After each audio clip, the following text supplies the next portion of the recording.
Hello friends, स्वागत है आप सभी का हमारे चैनल क्विक स्टडी में। माय कमाल बेस्ट। इस वीडियो के माध्यम से दोस्तों आपका यहाँ पर इंडियन आर्मी तथा टीए का दोस्तों महत्वपूर्ण क्वेश्चन पेपर यहाँ पर कराऊंगा। यहाँ पर दोस्तों आप देखेंगे जीएस के क्वेश्चन, मैथमेटिक के और रीजनिंग के। और दोस्तों यहाँ पर देखिए, आप इन क्वेश्चन को ध्यानपूर्वक देखिएगा क्योंकि दोस्तों हर एक टॉपिक यहाँ पर बहुत ही महत्वपूर्ण है। और दोस्तों यहाँ पर जो हमने क्वेश्चन यहाँ पर लिए हैं गत वर्षों में कई बार पूछे गए हैं और इनकी बहुत बहुत पूछे जाने की संभावनाएं हैं। तो आइए दोस्तों इनको शुरू करते हैं। देखिए, और शुरू करने से पहले एक दरख्वास्त करना चाहेंगे, यदि आपने दोस्तों हमारे चैनल को सब्सक्राइब नहीं किया तो प्लीज़ हमारे चैनल को सब्सक्राइब कीजिए और बेल आइकन को दबाना मत भूलिएगा दोस्तों हमारी वीडियो को प्रथम पाने के लिए, क्योंकि दोस्तों आपको यहाँ पर रोज ही मिलती हैं आर्मी के आधार पर नई नई वीडियो दोस्तों और एग्जाम के आधार पर नए नए अपडेट। तो शुरू करते हैं हम दोस्तों। यहाँ पर देखिए, जो दोस्तों हमने यहाँ पर पहला पार्ट लिया है वो आपका जीएस का है और बाद में हम मैथमेटिक और रीजनिंग को पढ़ेंगे। देखिए, पहला क्वेश्चन क्या है, कौन सी गैस जलने में सहायक नहीं होती है। देखिए, क्वेश्चन को आप जब भी पढ़ते हैं दोस्तों थोड़ा सा ध्यानपूर्वक आप पढ़िएगा क्वेश्चन को, क्योंकि यहाँ पर देखिए कौन सी गैस जलने में, यहाँ तक आपने पढ़ा और टिक कर दिया तो आपका गलत हो जाएगा। यहाँ पर आपका है नहीं, तो जो आपका सहायक नहीं होती वो आपको यहाँ पर लिखना है। या आपकी ऑक्सीजन होगी या नाइट्रोजन होगी या कार्बन होगी या हाइड्रोजन होगी। दोस्तों ये आपकी हो जाएगी नाइट्रोजन। ये आपकी जलने में सहायक नहीं होती है और सहायक होती है यदि आपका आएगा वो आपकी दोस्तों ऑक्सीजन होती है। और एक क्वेश्चन आपका आता है दोस्तों, आग बुझाने में कौन सी गैस सहायक होती है, तो वो आपकी CO2 होती है। तो ये तीनों क्वेश्चन आप तैयार कर लेंगे। अगला क्वेश्चन यहाँ पर देखिए, पादपों के वे भाग जिन्हें खाया जाता है या पकाया जाता है उन्हें क्या कहते हैं। ये दोस्तों खाद्य कहलाते हैं, अखाद्य कहलाते हैं या बीज या अंकुरण। दोस्तों ये आपके खाद्य कहलाते हैं, जिन्हें हम खाते हैं या पकाते हैं वो आपके खाद्य भाग कहलाते हैं। अब उनमें आपकी जड़ तना पत्तियां सभी आपकी आती हैं। और यहाँ पर देखिए दोस्तों, आप अंकुरण क्या होता है, अंकुरण यहाँ पर जो आपका शिशु पौधा होता है, शिशु पौधे का जो निकलने का भाग होता है दोस्तों वही आपका अंकुरण कहलाता है। अगला यहाँ पर देखिए, विटामिन डैश हमारी त्वचा तथा आंखों को स्वस्थ रखता है। कौन सा विटामिन हमारी त्वचा और आंखों को स्वस्थ रखता है, vitamin A, vitamin B, vitamin C या विटामिन डी। ये दोस्तों आपका होता है विटामिन ए। महत्वपूर्ण यहाँ पर है, विटामिन के आधार पर क्वेश्चन आपके अवश्य आते हैं। और यहाँ पर देखिए, विटामिन ए की कमी से ही आपका क्या होता है, रतौंधी होता है दोस्तों। रतौंधी मतलब रात में कम दिखाई देने वाली बीमारी होती है, तो ये आंखों में कमी के कारण ही विटामिन ए के कारण होता है। अगला क्वेश्चन यहाँ पर देखिए, कार्बोहाइड्रेट्स, वसा, विटामिन, प्रोटीन, खनिज किन के नाम हैं। अब यहाँ पर देखिए, आपके यहाँ पर सारे के सारे आपको नाम दिए हैं, ये किन के नाम है आपको बताना है। ये खनिज तत्वों के या पोषक तत्वों के या प्रतिरोधक के या ऊर्जा तत्वों के। दोस्तों ये आपके यहाँ पर पोषक तत्वों के नाम हैं, इन्हें पोषक तत्व हम कहते हैं। ये सारे के सारे आपके हैं। ये दोस्तों हमारे शरीर को क्या करते हैं, पोषण प्रदान करते हैं। अब यहाँ पर देखिए, कार्बोहाइड्रेट के रूप में, वसा के रूप में, विटामिन के रूप में, प्रोटीन के रूप में या खनिज के रूप में हमें क्या मिलता है, पोषण मिलता है, ऊर्जा मिलती है, ताकत मिलती है। अगला क्वेश्चन यहाँ पर देखिए, डैश विटामिन डी के अभाव से होता है। क्या होता है विटामिन डी के अभाव से, रतौंधी या स्कर्वी या रिकेट्स या बेरी। ये दोस्तों आपका हो जाएगा रिकेट्स। यहाँ पर आपका ऑप्शन नंबर सी वाला सही हो जाएगा। और रतौंधी हम अभी पढ़ चुके हैं दोस्तों, ये विटामिन ए की कमी से होता है। स्कर्वी आपका विटामिन सी की कमी से होता है। और बेरी दोस्तों विटामिन बी की कमी से होता है, ये भी आपको याद रखने हैं। और यहाँ पर देखिए, विटामिन डी हमें सूर्य के प्रकाश से भी मिलता है, ये भी आपको पता होना चाहिए।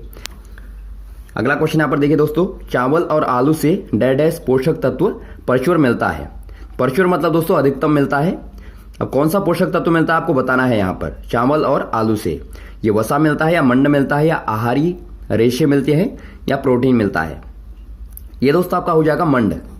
हमें मंड यहाँ पर इनसे अधिकतम मिलता है, चावल और आलू से दोस्तों। और यहाँ पर देखिए, वसा काहे से मिलती है दोस्तों, वसा हमें दूध और घी से मिलती है। आहारी रेशे हमें काहे से मिलते हैं, सब्जी और फलों से। और प्रोटीन हमें काहे से मिलता है, पनीर और राजमा से मिलता है। तो ये भी आपको पता होनी चाहिए। अगला क्वेश्चन यहाँ पर देखिए दोस्तों, कौन सा विटामिन भोजन पकाते समय आसानी से नष्ट हो जाता है, अर्थात दोस्तों खत्म हो जाता है, बताना है आपको। ये vitamin A, vitamin B, vitamin C, vitamin D. ये दोस्तों आपका होगा विटामिन सी। ये दोस्तों पकाते वक्त आसानी से नष्ट हो जाता है, तो ये बात आपको यहाँ पर ध्यान देनी है। अगला क्वेश्चन यहाँ पर देखिए दोस्तों, किसी धागे में बंधा पत्थर कैसी गति करता है। आपने देखा होगा एक धागे में यहाँ पर हम पत्थर को बांधें और घुमाएं तो ये किस तरह की गति करता है आपको बताना है। ये आपका घूर्णन या दोलन या वर्तुल या कोई नहीं। दोस्तों ये आपका वर्तुल गति करता है। देखिए, जब भी एक केंद्र के परितः दोस्तों लगातार यहाँ पर कोई गति होती है वो आपका वर्तुल गति कहलाती है। मान लीजिए आपका एक घड़ी है, घड़ी की सुई भी दोस्तों क्या करती है, वर्तुल गति करती है। और दोलन आपको पता होगा ये आवर्त गति जो आपकी होती है यहाँ पर इस तरह की झूले की गति हो गई। और घूर्णन यहाँ पर एक अक्ष के अनुदिश गति, जो आपकी दोस्तों पृथ्वी भी हमारी 2 प्रकार की गतियाँ करती है जिनमें एक आपकी घूर्णन है। अब दोस्तों यहाँ पर देखिए पार्ट नंबर 2 में हम रीजनिंग के क्वेश्चनों को देखेंगे। पहला क्वेश्चन आपका यहाँ पर क्या है, ए किसी बिंदु से उत्तर की ओर चलता है, 10 किलोमीटर चलता है तथा फिर वो बाएं मुड़ता है और 5 किलोमीटर चलता है। दोबारा बाएं मुड़कर वह 10 किलोमीटर चलता है, तो मूल बिंदु से ए की दूरी क्या है। दोस्तों यहाँ पर देखिए पहला काम आप क्या करते हैं, जब भी आपको दिशा वाले दिए रहते हैं आप मान लेते हैं ये आपका पूर्व है, ये आपका पश्चिम है, ये आपका उत्तर है, ये आपका दक्षिण है, ये आपने मान लिए पहले। अब देखिए आपको यहाँ पर मुख्य बिंदु मानना है जहाँ से आपको व्यक्ति को चलाना है। अब देखिए ए को आपको चलाना है 10 किलोमीटर, आपको किधर को, उत्तर को। तो मान लीजिए यहाँ तक चला 10 किलोमीटर। अब इसके बाद यहाँ पर क्या हुआ, बाएं मुड़ के, बाएं ऊपर को होगा दाएं नीचे को, तो बाएं मुड़ के दोस्तों 5 किलोमीटर चला। तो ये आपने मान लिया 5 किलोमीटर चला। अब फिर क्या करना है, दोबारा बाएं मुड़ा। तो यहाँ से फिर अगर यदि बाएं मुड़ेगा दोस्तों तो बायां इधर को होगा, दायां बाहर को होगा। तो इधर को मुड़ के कितना चला, 10 किलोमीटर दोबारा चला। देखिए 10 किलोमीटर यहाँ पर ये है, तो यही दूरी आप यहाँ पर तय करेंगे तो यहाँ पर आ जाएगा ये। तो ये 10 किलोमीटर चला। अब आपको बताना क्या है, मूल बिंदु से कितनी दूरी पर है। अब मूल बिंदु आपका ये रहा और यहाँ पर अभिव्यक्ति है, तो दोस्तों कितनी दूरी हो जाएगी। अब आप यहाँ पर देख रहे हैं, ध्यानपूर्वक यदि देखेंगे तो ये आपका एक आयत बन गया। और आयत में क्या होता है गुण, आमने सामने वाली भुजाएं बराबर होती हैं। तो दोस्तों ये आपकी यहाँ पर ये भुजा इसके बराबर होगी, तो ये 5 किलोमीटर यहाँ पर निकल के आ गया। तो ऑप्शन नंबर सी वाला आपका सही हो जाएगा। तो हमेशा आप ध्यान देंगे इसी तरह की एक आकृति आपकी बनेगी, वो आपकी या तो आयत होगी या वर्ग होगी या फिर आपका एक त्रिभुज होगी जो आपका समकोण त्रिभुज होता है। पाइथागोरस थ्योरम के माध्यम से आप निकाल लेंगे कर्ण का स्क्वायर बराबर आधार का स्क्वायर प्लस लंब का स्क्वायर। अगला क्वेश्चन यहाँ पर देखिए, एक सिक्के को एक बार उछाला गया है तो चित आने की प्रायिकता आपको बतानी क्या होगी। दोस्तों यहाँ पर देखिए एक बार उछालने में केवल आपको पता होगा या तो चित आएगा या पट आएगा। तो अब प्रायिकता क्या होगी, हेड टेल आने की, केवल एक के आने की दोस्तों प्रायिकता आपकी 1/2 होती है। देखिए प्रायिकता का फॉर्मूला क्या होता है, प्रायिकता का फॉर्मूला होता है दोस्तों यहाँ पर टोटल बट्टे में आप हमेशा यहाँ पर कुल घटनाएं लिखते हैं। कुल घटनाएं कितनी हैं, 2 हैं, या तो चित आएगा या पट आएगा। तो आपने 2 नीचे लिख दिया। अब देखिए दोनों कितनी बार आती हैं, एक बार उछालने में एक ही बार आएगा, तो यहाँ पर आपने एक ऊपर लिख दिया। तो ये आप यहाँ पर ध्यान देंगे। अगला क्वेश्चन यहाँ पर देखिए दोस्तों, APPLE का दर्पण प्रतिबिंब क्या होगा। दोस्तों यहाँ पर देखिए 2 प्रकार के प्रतिबिंब आते हैं आपके, एक दर्पण का आता है, एक आपका जल का आता है। अब देखिए दर्पण वाले में क्या करना होता है दोस्तों, आपको लेफ्ट का राइट करना होता है, राइट का लेफ्ट, केवल इतना आपको ध्यान देना है। अब देखिए एक आप लेफ्ट करेंगे तो ए यहाँ पर देखिए इनको उल्टा कर देंगे आप पूरा, ये यहाँ आ जाएगा, पहले शुरू में आएगा तो इधर को मुंह जाएगा इसका E, L का भी इधर को L, P का भी इधर को P और A आपका दोनों तरफ वैसे है तो आपका A इस तरह आ जाएगा। तो यही दोस्तों आपका क्या हो जाएगा, दर्पण प्रतिबिंब हो जाएगा। अब देखिए यही आपको जल का बनाना होगा, तो क्या करेंगे आप, जल वाले में टॉप का बॉटम होता है दोस्तों, देखिए टॉप का बॉटम मतलब ऊपर वाले का नीचे, इस तरह हो जाएगा A, P आपका ये हो जाएगा P L E, तो इस तरह आपका जल का बन गया। तो ये आपका यहाँ पर ध्यान देना है। तो यहाँ पर जो पूछा गया है ये आपका सही हो जाएगा। अगला क्वेश्चन यहाँ पर देखिए दोस्तों, 2 बजे घंटे व मिनट की सुइयों के बीच का कोण कितना होगा।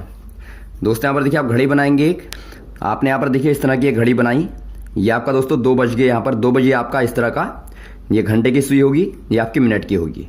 अब ये कोण आपको बताना है दोस्तों। देखिए यदि आप यहाँ पर देखते हैं, यहाँ पर दोस्तों आपका 90 डिग्री का कोण बनता है और बीच में आपके 1 2 3 घंटे आते हैं, तो 3 भागों में आपने बांटा, तो एक भाग कितने का हुआ, 30 डिग्री का हुआ और ये भी आपका 30 का हुआ।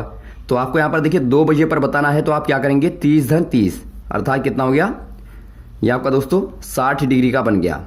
तो यहाँ पर आपका ऑप्शन नंबर बी वाला सही हो जाएगा। अब दोस्तों यहाँ पर देखिए हम तीसरा पार्ट देखते हैं मैथमेटिक का, गणित का। देखिए पहला क्वेश्चन आपका यहाँ पर क्या है, 90 किलोमीटर प्रति घंटे की चाल से चल रही रेलगाड़ी 1 घंटे 30 मिनट में कितनी दूरी तय करेगी। दोस्तों यहाँ पर देखिए जब भी आपको दूरी वाला निकालना है तो आप क्या करेंगे, दूरी के लिए आपको पता होगा दूरी बराबर क्या होता है, चाल गुणा समय। अब देखिए आपको चाल दी है 90 गुणा समय कितना दिया आपको, देखिए 1 घंटा 30 मिनट, मतलब आपका क्या हो गया 1 सही 1/2 घंटे, या फिर आप कहें 3/2 घंटे। तो आपने इस तरह पहले यहाँ पर समय को कन्वर्ट करना है, बाद में आप रख देंगे समय की जगह पे 3/2। अब यहाँ पर आपको कुछ भी नहीं करना है, केवल आपको गुणा करना है छोटा सा। तो ये आपका यहाँ पर निकल के आ गया दोस्तों 135 किलोमीटर। तो 135 किलोमीटर यहाँ पर दूरी तय कर लेगा 1.5 घंटे में। तो यहाँ पर आपका ऑप्शन नंबर ए वाला सही हो गया। अगला क्वेश्चन यहाँ पर देखिए, ए व बी किसी काम को क्रमशः 2 व 3 दिन में करते हैं, तो दोनों मिलकर के इसे कितने दिन में करेंगे। दोस्तों यहाँ पर देखिए ए बी बट्टे ए प्लस बी वाला फॉर्मूला आप लगाएंगे जब 2 व्यक्ति एक साथ काम करेंगे, और जब 3 व्यक्ति एक साथ काम करेंगे तो ए बी सी बट्टे A B plus B C plus C A. तो ये भी आप याद रख लेंगे। तो 2 व्यक्तियों का यहाँ पर आपका पूछा गया है, 2 गुणा 3 बट्टे 2 धन 3 5 हो गया। तो ये दोस्तों आपका आएगा 1.2 दिन, 1.2 दिन आपका यहाँ पर आ गया। ऑप्शन नंबर ए वाला सही हो जाएगा। अगला क्वेश्चन यहाँ पर देखिए दोस्तों, एक शंकु का आयतन बेलन के आयतन का कितना होता है। आपको यहाँ पर देखिए दोस्तों, यहाँ पर क्षेत्रमिति के सारे फॉर्मूले याद होने चाहिए, क्योंकि इनमें कुछ भी नहीं करना होता। आपको छोटा सा यहाँ पर आपको त्रिज्या दी रहेगी या फिर आपको ऊंचाई दी रहेगी, केवल आपको मान ज्ञात करना होता है। यहाँ पर देखिए आपको शंकु और बेलन के आयतन में यदि संबंध आपको बताना है तो दोनों का आपको याद होना चाहिए आयतन क्या होता है। देखिए बेलन का आयतन दोस्तों आपका होता है पाई आर स्क्वायर एच, और शंकु का होता है दोस्तों बेलन के आयतन का तीसरा भाग, या आप कहें 1/3 गुणा पाई आर स्क्वायर एच। तो ये आपका यहाँ पर हो जाएगा ऑप्शन नंबर बी वाला, शंकु का आयतन 1/3 होगा।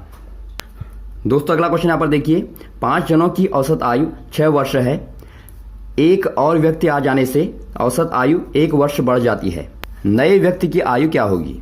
अब दोस्तों यहाँ पर देखिए आपको क्या करना है, पहले आप दोनों बार में कुल आयु निकाल लेंगे। देखिए पहली बार में कितनी है 5 गुणा 6, देखिए 5 जने हैं और 6 वर्ष यहाँ पर देखिए औसत आयु है, तो कुल आयु आप निकाल लेंगे पहली बार में आपकी होगी 6 पंचे 30।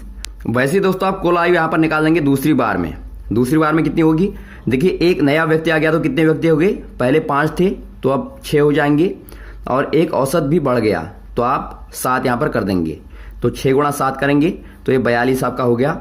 अब देखिए दोनों में कितना अंतर है 12 वर्ष का, तो यही दोस्तों आपका नए व्यक्ति की आयु आ जाएगी। तो ऑप्शन नंबर आपका डी वाला सही हो जाएगा। तो इतनी आसानी से आप यहाँ पर दोस्तों इन क्वेश्चन को कर लेते हैं। ये थे आपके महत्वपूर्ण क्वेश्चन दोस्तों जो आपने यहाँ पर देखे, और भी इस तरह क्वेश्चन को हम लगातार आपको बताए जाएंगे, हमारे साथ ये बने रहेगा। अब हम मिलते हैं आपको अगले वीडियोज़ में। ओके, थैंक्स, जय हिंद, जय भारत।